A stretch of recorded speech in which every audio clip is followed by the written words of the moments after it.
Hey everybody, in today's video we want to take a look at Dimension Auto and how you can use it to measure your geometry and display dimensions.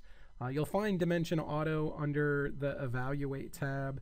There are a number of different dimensioning tools, but the best part about Auto is it combines all of them in one function. This will allow you to select on any piece of geometry and display its dimensions without having to switch the dimension type. So you can grab point locations, you can pick up angles, lengths, heights, distances, all within one dimensioning tool. And I think I find this to be a fast and efficient way in order to create blueprints or inspection reports, and I recommend you give it a try on your next project.